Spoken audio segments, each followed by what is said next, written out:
नमस्कार। हम तो सवाल पूछेंगे। पूरे बिहार में इस वक्त एक मामला इतनी तेजी से आगे बढ़ रहा है कि क्या सियासत और क्या समाज सेवा, सोशल मीडिया से लेकर टीवी चैनल्स तक एक ही मुद्दा छाया हुआ है, भोजपुर के भरत तिवारी का एनकाउंटर। और अब पूरे देश में इसकी चर्चा जोर शोर से हो रही है। बिहार पुलिस बुरी तरह से फंसी है और अब सवालों के बौछार सामने आ रहे हैं।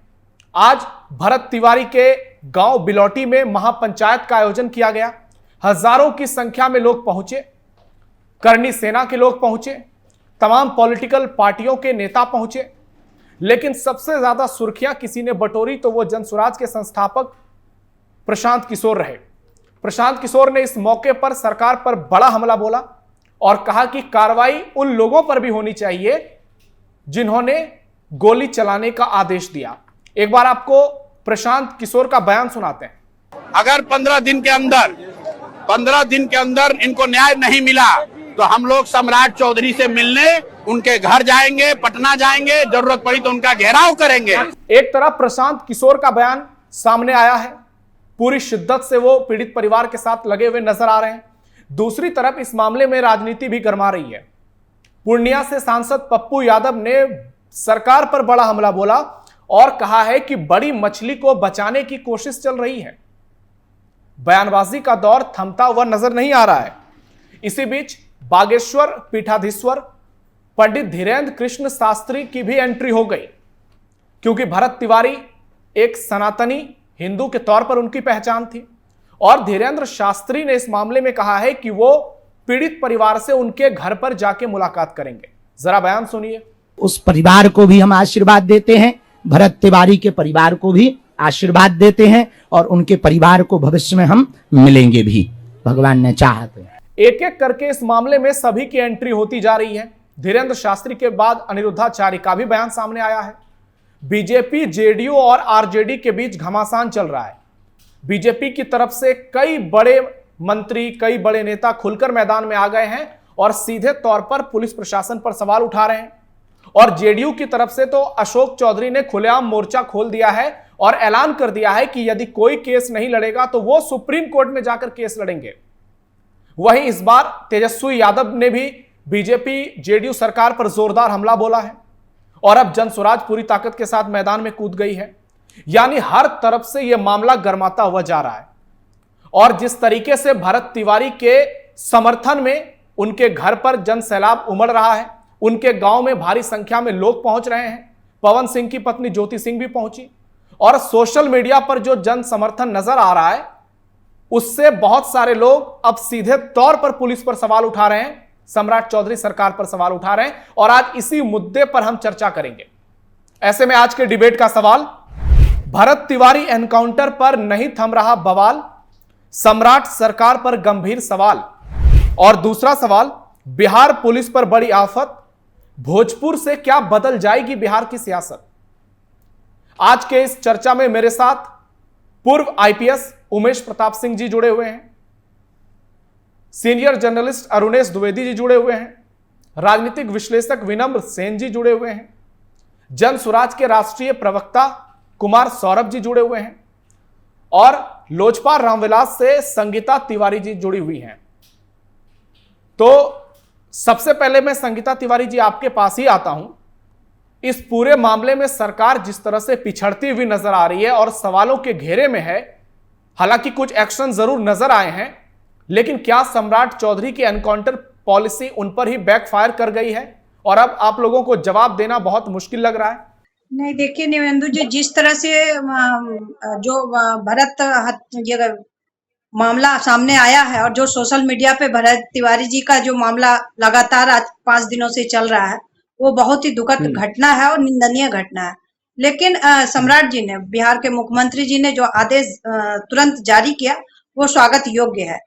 लेकिन फिर भी ये जांच का विषय है और जांच इस पे होनी चाहिए और जोर शोर से जांच होनी चाहिए। मैं भी उनका समर्थन करती हूँ कि इस जांच में जो भी दोषी हैं उनके ऊपर कड़ी से कड़ी सजा होनी चाहिए। कल भी आपके डिबेट में मैंने कहा था कि ये मेरी अपनी राय है कि वो चारों पुलिसकर्मी जिन्होंने इनकाउंटर किया, किसके कहने पर किया, नहीं किया, ये तो जांच का विषय है और हमें लग रहा है कि जांच तो पप्पू यादव सीधे तौर पर कह रहे हैं कि पटना से ऑर्डर आया था, एसटीएफ के जो चीफ हैं उन्होंने ऑर्डर दिया था और उनके कहने पर डीएसपी और एसडीएम की मिली भगत के बाद यह एनकाउंटर हुआ।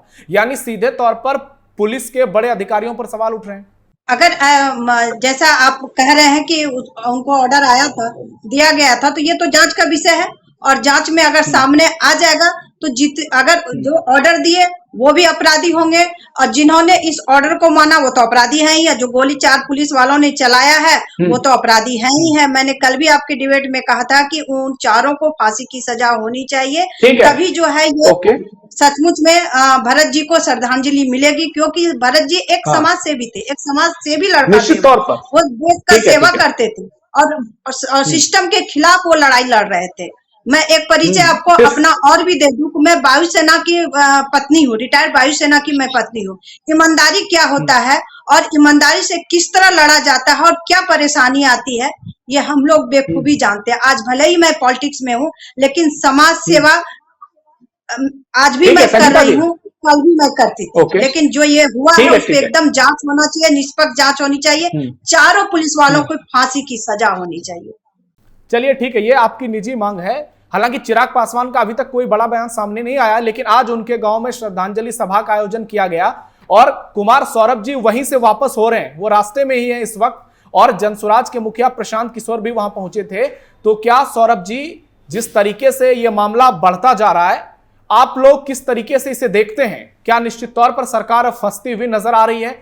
आज के बारे में कुछ बताइए, क्या कुछ वहां माहौल कैसा रहा? आप लोग गए तो पीड़ित परिवार से क्या कुछ बातचीत हुई? क्योंकि प्रशांत किशोर का तो सीधा बयान सामने आया है। देखिए, सबसे पहले नवेंदु जी, ये बहुत ही दुखद घटना है, तो सबसे पहले इस पर बड़ी संवेदनशीलता के साथ भरत तिवारी जी के साथ जो कुछ हुआ है या बिहार में जो कुछ हो रहा है, चाहे बेगूसराय में एक महिला के साथ जिस प्रकार का सामूहिक का मामला हो या नालंदा के राजगीर में 2 लोगों की मॉब लिंचिंग का मामला हो, इससे पहले पांडव की बिहार की के होने के कारण पॉइंट ब्लैंक पर गोली मारने की घटना हो, नीट छात्रा का मामला, पटना में एक होटल में रात में पिता पुत्री के साथ क्या हुआ, ये बिहार देख रहा है लगातार। सबसे असंवेदनशील विषय ये है कि अभी तक बिहार के माननीय मुख्यमंत्री सम्राट चौधरी के मुंह से 2 शब्द संवेदना के भी भरत तिवारी के लिए नहीं आए हैं। अगर सार्वजनिक रूप से कहीं कहा है तो मुझे आप बता दीजिए, पहली बात। दूसरी बात, भरत तिवारी ना कोई हिस्ट्री सीटर थे, ना चोर थे, डकैत थे, या उनका कोई आपराधिक इतिहास नहीं रहा था। लोग उनको पागल बता रहे हैं, विक्षिप्त बता रहे हैं। वो पागल और विक्षिप्त कैसे हुए, आपको मैं बता रहा हूं। अभी मैं उस गांव से आ रहा हूं, उस जगह से आ रहा हूं जहां जवैनिया गांव में जो कटाव के कारण पूरा गांव चला गया था, वहां से विस्थापित बिंद परिवारों को इसी बिलौटी गांव में बसाया गया और उनके लिए बिजली, पानी और जो जरूरी मुहैया जो सुविधाएं हैं, जिसका वादा सरकार के द्वारा किया गया था। बड़े बड़े नेता उस समय भी जवैनिया गए और जो वादे किए वो पूरा नहीं हुआ और कहीं ना कहीं वो लड़का लड़ रहा था इन चीजों के लिए और एक फ्रस्ट्रेशन में आकर, ठीक है, अगर उन्होंने हथियार रखा था, हथियार लहराया था, हथियार हवा में फायरिंग की थी, तो उन पर आर्म्स एक्ट का केस होता। मेरा सरकार से सीधा प्रश्न है कि आईपीसी, सीआरपीसी, बीएनएस की कौन सी धारा है जिसमें पुलिस को यह अधिकार है कि वो गोली मार दें? और हम लोग बात छोटी कर रहे हैं भाई, जिसने गोली मारा है वो तो बेचारा एक अदना सा पुलिस अधिकारी है। क्या एक एसएचओ को, क्या एक एसडीपीओ को यह अधिकार है कि इस प्रकार के हाई प्रोफाइल मामले में बिना वरीय अधिकारियों को कॉन्फिडेंस में लिए हुए आप किसी को गोली मार दें? तो मुद्दा ये है कि गोली चलाने वाले पर नहीं। हमारे पास समय बहुत कम होता है। मेरा सीधा सवाल है आपसे कि इस मामले पर तो प्रशांत किशोर ने सीधे तौर पर बिहार के सीएम को फिर से अपराधी घोषित कर दिया है, तो आप लोग भी क्या इस मामले में पूरी तरह से राजनीति ही कर रहे हैं? देखिए, क्विकली चूंकि आपने कहा समय कम है, पहली बात, मुख्यमंत्री के साथ साथ वो गृह मंत्री भी हैं। बिहार की पुलिस उनके कंट्रोल में है और दूसरा, जांच जो है न्यायिक जांच, वो साफ तौर पर हम लोगों ने कहा है कि सिटिंग जज से होना चाहिए, रिटायर्ड जज से नहीं। दूसरा, जांच का दायरा क्या हो, उसका टर्म्स ऑफ रेफरेंस क्या हो, उस जांच के दायरे में बिहार के गृह मंत्री, DGP, ADG law and order और वहां के डीआईजी और एसपी सहित सभी लोग उस जांच के दायरे में आए और ये जांच 3 महीने के अंदर पूरा हो, इस पर क्लैरिटी होनी चाहिए। ये कोई राजनीति तो होगी ना सर, हम विपक्ष में हैं तो हम तो राजनीति करेंगे इस प्रकार के मुद्दे पर, इस प्रकार के मुद्दों पर राजनीति होनी चाहिए, बिल्कुल होनी चाहिए। भाई पक्ष से कौन बोल रहा है? नहीं, जीतन राम मांझी जी ने कहा कि मार दिया तो मार दिया, कौन सी बड़ी बात है? आपने कहा कि चिराग पासवान जी के पास अभी तक समय नहीं मिला है। बिहार का कौन सा मंत्री है जो बिलौटी आकर आंसू पोंछने आया? तो क्या विपक्ष भी अब न जाए? ये चाहते हैं। ठीक है सौरभ जी, कौन जाएगा उस परिवार से मिलने? ठीक है। मैं पूर्व आईपीएस उमेश प्रताप सिंह के पास आता हूं। हम लोग जितने इस पैनल में बैठे हुए हैं, शायद इस मामले पर वो सबसे बेहतर राय दे सकते हैं। सर, जिस तरीके से उत्तर प्रदेश के मॉडल पर सम्राट चौधरी चलते हुए नजर आए, बिहार में लोगों ने स्वागत भी किया, जैसे रामधनी यादव के मामले में एनकाउंटर किया तो लोगों ने सम्राट चौधरी को बधाइयां भी दी। लेकिन इस एनकाउंटर पर सरकार फंसती हुई नजर आ रही है, क्योंकि सीधे तौर पर पुलिस कर्मियों पर आरोप है कि जब आत्मसमर्पण कर दिया गया तो फिर किस कानून के तहत उनका एनकाउंटर किया गया, और पहले मेंटली डिस्टर्ब बताया गया। अगर मेंटली कोई डिस्टर्ब है तो फिर उसका एनकाउंटर कैसे हो सकता है? जरा इस व्यवस्था को समझाइएगा।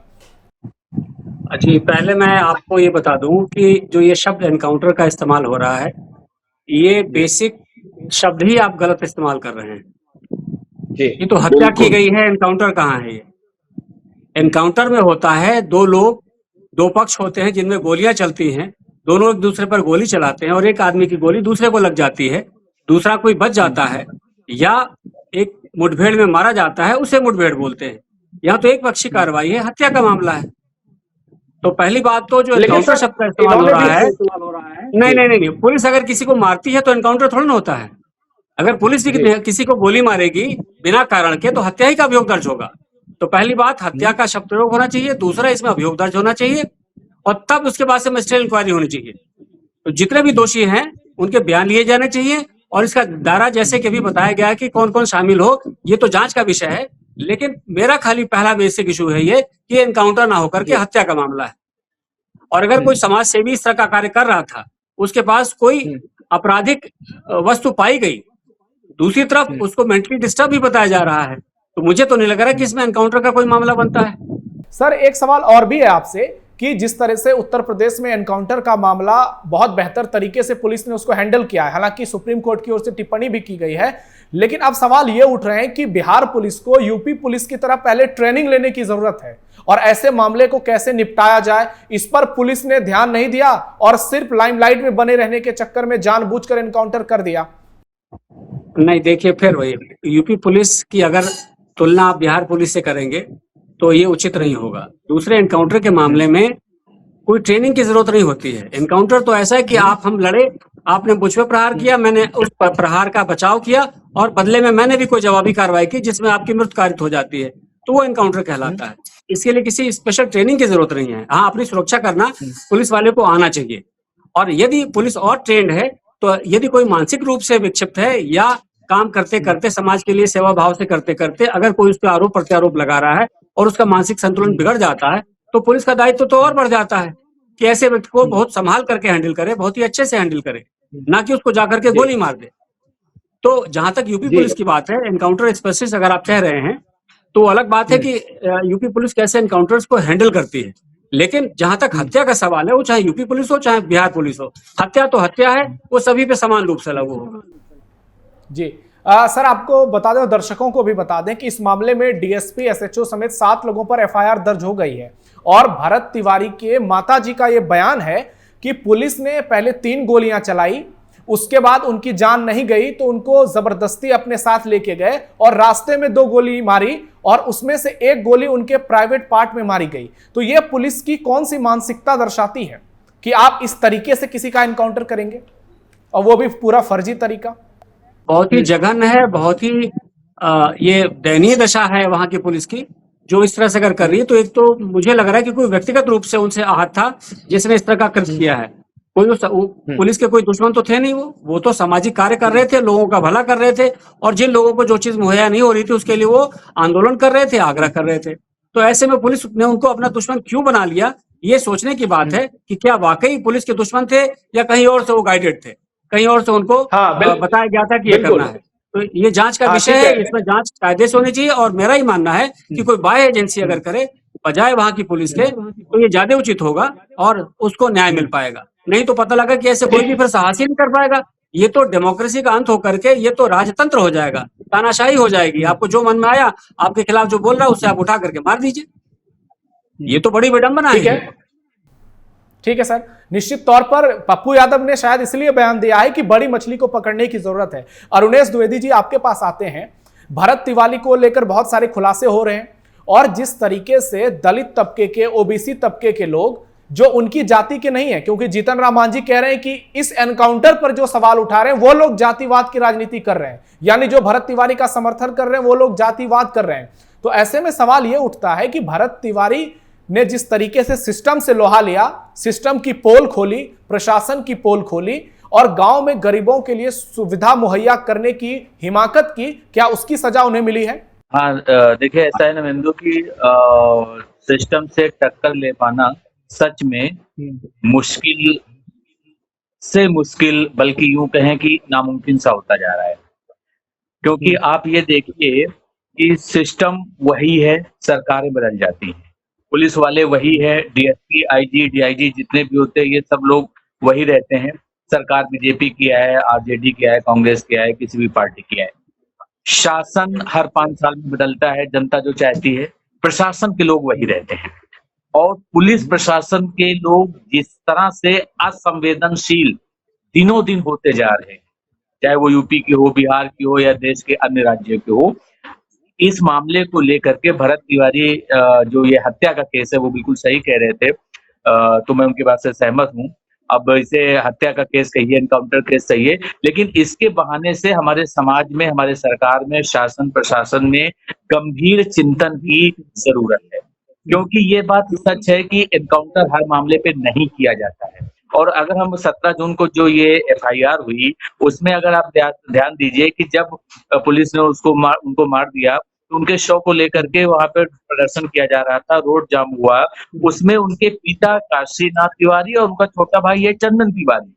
अब पुलिस इनको भी एक तरीके से मानसिक तौर पे प्रताड़ित कर रही है, क्योंकि पुलिस ने पिता और छोटे भाई जो है उनके खिलाफ एफआईआर दर्ज की है। वही मैं कह रहा हूँ ना कि जब आप जो व्यक्ति ऑलरेडी पीड़ित है, आप उसकी पीड़ा को कम नहीं कर सकते हैं बल्कि उसकी पीड़ा को और बढ़ा रहे हैं, तो फिर किस काम का ये पुलिस सिस्टम, किस काम का ये कानून, किस काम का ये शासन, किस काम का ये प्रशासन।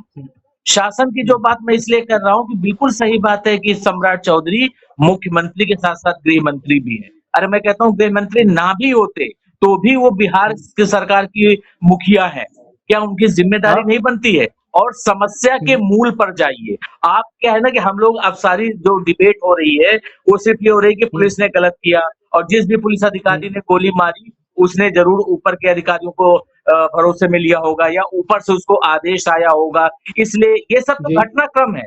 मैं इस समस्या के मूल पे जाना चाहता हूँ, और मूल समस्या क्या है कि जिस गांव में वो रहता था और जिस गांव के लोगों के लिए वो मदद कर रहा था, वहां पर सरकारों ने क्या किया आपको पता है? इससे चाहे ये सरकार हो या इससे पहले भी, हालांकि जो है इन्हीं की सरकार थी आरजेडी की, अब वहां पर देखिए तो ऑलरेडी पानी वहां आए दिन भर जाता है, इसके बाद बिजली की सुविधा नहीं थी और सरकार ने दूसरी जगह उनको विस्थापित किया। अब वहां पर विस्थापित करने के बाद भी क्या वहां के जो लोकल प्रशासन के लोग हैं उनको दिखाई नहीं दे रहा कि यहाँ पर बिजली की समस्या है, पानी की समस्या है? तो एक मैं उत्साही युवा कहूंगा उसको, मतलब थोड़ा सा तुनक मिजाज हो सकता है, युवा खून है, गर्म हो सकता है। हाँ, उसने बस एक अपराध किया कि अगर उसके पास जो पिस्टल थी उसका उसके पास लाइसेंस नहीं था तो वो गैर कानूनी है। तो बिल्कुल आर्म्स एक्ट के तहत आप उस पर कार्रवाई कीजिए, लेकिन वो कोई प्रोफेशनल जो है क्रिमिनल थोड़ी ना था कि उसके खिलाफ पुलिस के पास बहुत लंबा चौड़ा इतिहास हो, क्रिमिनल रिकॉर्ड हो कि आप सीधा उसको गोली मार देंगे। अगर उसने पिस्टल लहराया था तो आपको उसको रोकना चाहिए या उसके पैर पे गोली मारनी चाहिए। जान लेने का अधिकार पुलिस को बिल्कुल नहीं है। और मुझे लग रहा है जिस मामले पर जो रिटायर्ड जज की एक बनाई गई है और कमेटी और रिपोर्ट आएगी तब पता चलेगा। लेकिन यही है कि सिटी जज से होता तो और भी बेहतर होता। और इस मामले पे सियासत तो बिल्कुल नहीं होनी चाहिए। यह बात सच है कि जनसुराज के लोग आज वहां पे गए हैं और उनकी भावनाएं, उनकी संवेदनाएं हैं, हम सबकी संवेदनाएं पीड़ित परिवार के प्रति है। लेकिन चाहे जीतन राम मांझी हो या जो भी हो, उनको जो है तेजस्वी यादव को भी सियासत नहीं करनी चाहिए। जो गाँव की समस्या है, ठीक है सर, टाइम बिल्कुल कम है, स्थापित हुए उनकी समस्या का समाधान मिलजुल कर सभी सियासत के लोगों को करना चाहिए। यही मेन पॉइंट है और इसी के इर्द गिर्द ये पूरा मामला घूमता है। तो विनम्र सेन जी, ये जो मामला हुआ है, अभी सम्राट चौधरी को सीएम बने बहुत ज्यादा वक्त नहीं हुआ है, लेकिन जिस तरह से ये मामला हुआ है और अब खुद सीएम पर सवाल उठ रहे हैं क्योंकि वो गृह मंत्री भी हैं, तो ऐसे में आप बिहार की राजनीति को यहां से किस ओर जाती देख रहे हैं? क्योंकि अब इस मामले में सिर्फ विपक्ष ही नहीं, सत्ता पक्ष के लोग ही ज्यादा सवाल उठा रहे हैं, जो कि बीजेपी और जेडीयू के गठबंधन पर भी सवाल उठाता है।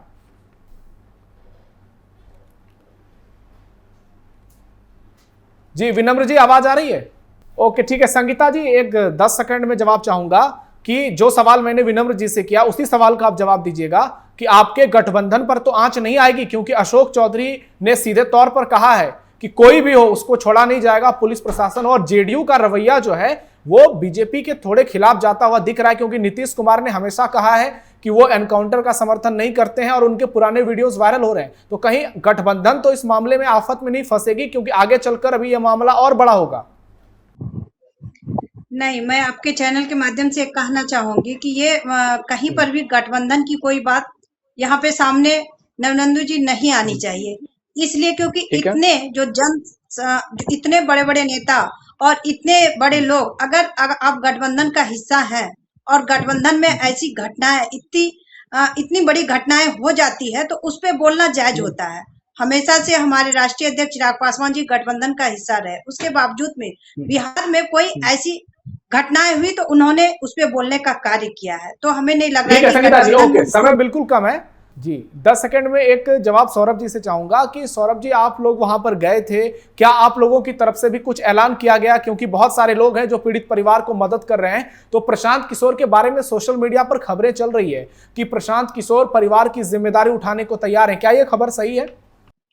बिल्कुल सही है। प्रशांत जी ने कहा है कि वहां जितने भी राजनीतिक दल के लोग जा रहे हैं वो भरत तिवारी के न्याय की मांग करें। उनको पैसे या उनका भरण पोषण का चिंता नहीं करना है, वो समाज कर लेगा और जरूरत होगी तो जनसुराज के लोग करेंगे।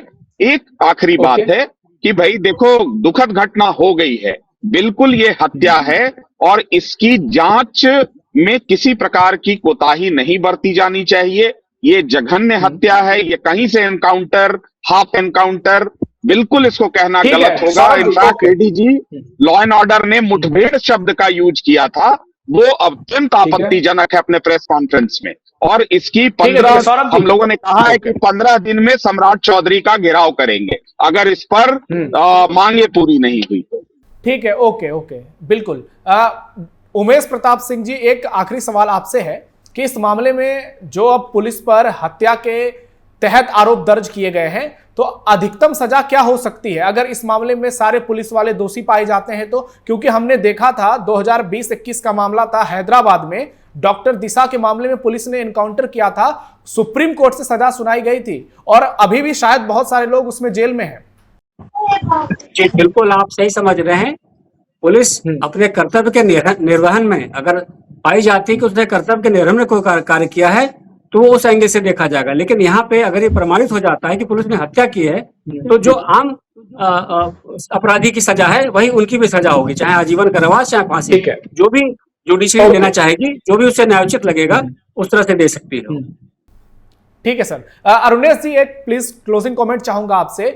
आप भी बताइए कि बिहार की राजनीति पर इसका क्या असर पड़ने वाला है? जिस तरीके से सारे पॉलिटिकल पार्टियों के बीच आपस में वार पलटवार का दौर चल रहा है, तो यहां से सम्राट चौधरी की कुर्सी को लेकर आप क्या सोचते हैं? देखिए, ऐसा है कि ये मुद्दा तो बहुत बड़ा है और ये सच है कि भरत तिवारी के परिवार को न्याय मिलना चाहिए।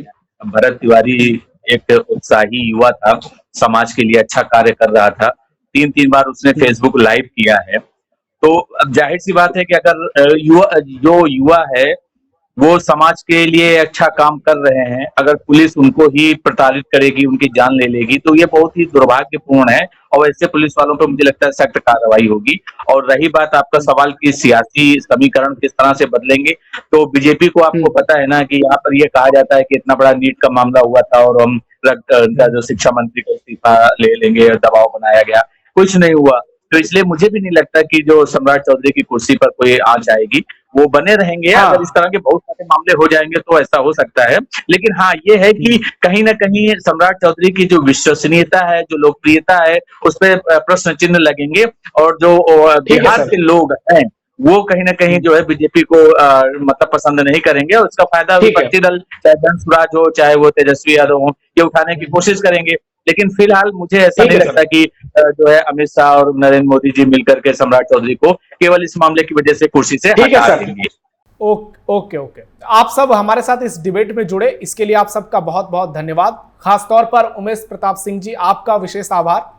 उत्तर प्रदेश पुलिस में पूर्व IPS रहे हैं। अरुणेश द्विवेदी जी, कुमार सौरभ जी, संगीता तिवारी जी, विनम्र जी से संपर्क टूट गया, आप सबका बहुत बहुत धन्यवाद। तो अब देखना यह होगा कि आगे चलकर इस मामले में जांच में क्या कुछ सामने आता है, क्योंकि अब सिर्फ DSP तक जांच की आंच नहीं रह गई है। मिस्टर राज जो SP हैं भोजपुर के, उन पर भी गंभीर सवाल उठ रहे हैं। STF के हेड उन्नन कृष्णन पर गंभीर सवाल उठ रहे हैं। और अगर विपक्ष के हिसाब से बात करें तो सवालों के घेरे में सबसे ज्यादा कोई है तो बिहार के मुख्यमंत्री सम्राट चौधरी हैं, और उनका इस मामले में खामोश रहना, पीड़ित परिवार को लेकर कोई बयान नहीं देना, यह भी अपने आप में बहुत सारे सवाल खड़े करता है। आपकी राय क्या है कमेंट बॉक्स में बताइए। फिलहाल के लिए हम तो सवाल पूछेंगे में इतना ही। धन्यवाद।